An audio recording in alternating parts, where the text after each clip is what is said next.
Hey guys, I'm back with another video, and today I'm going to be exploring infinity and showing some strange effects of defining it as something that continues forever. So let's define the series G as plus 1 minus 1 plus 1 minus 1 plus 1, and it continues forever. So the sign keeps alternating, and it clearly looks like that it doesn't converge to a value.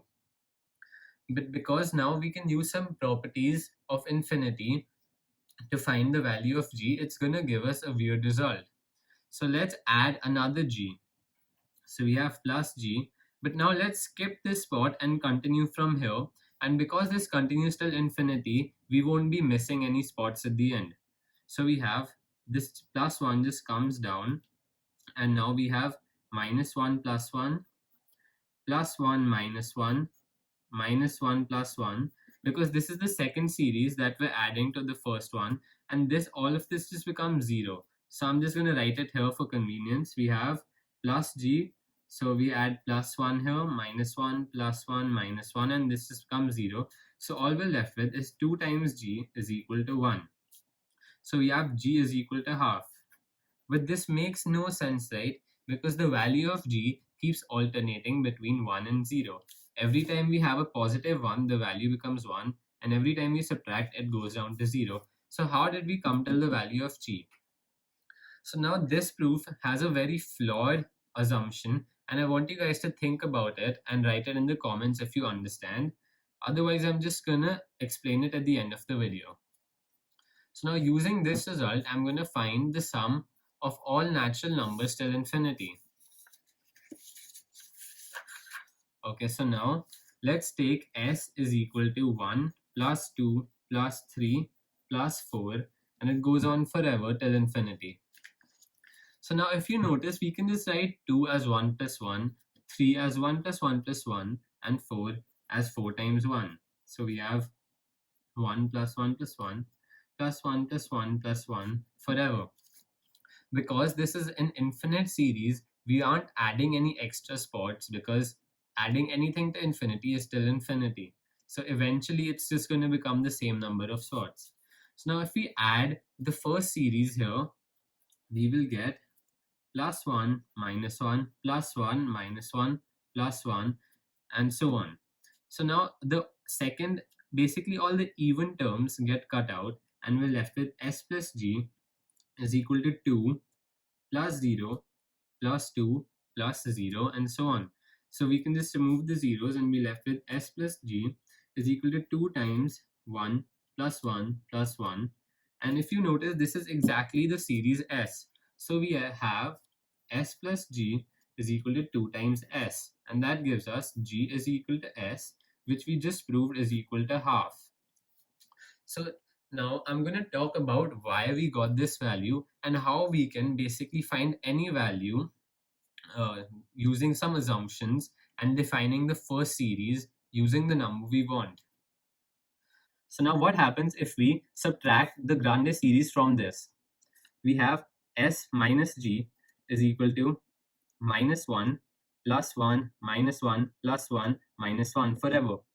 So this gives us s minus g. If you see these two values get cut out, then these two get added, and then these two get cut out. So it's always like that, and all we're left with is 2 plus 2 plus 2 plus 2. And if you notice, this is just s minus g is equal to 2 times of s. So we have we have minus g is equal to s, and that gives us s is equal to minus of half. So let's call this series A, and let's say we want the value to be some absurd number, let's say pi. So now I'm going to define A as 2 pi minus 2 pi plus 2 pi minus 2 pi, so on. And now I'm going to add another A here, and we'll have A is equal to, I'm just going to skip this number 1 spot and continue from here. So you have plus 2 pi minus 2 pi plus 2 pi, and you guys can see where I'm going with this. So we have 2a is equal to 2 pi, because this gets cut out and becomes 0, and that gives us a is equal to pi. So we can just use any number and define the series as that. But that's exactly where we go wrong. We're using mathematical operations on a series that we don't even know actually has a value, because this is just an infinite series and it doesn't converge.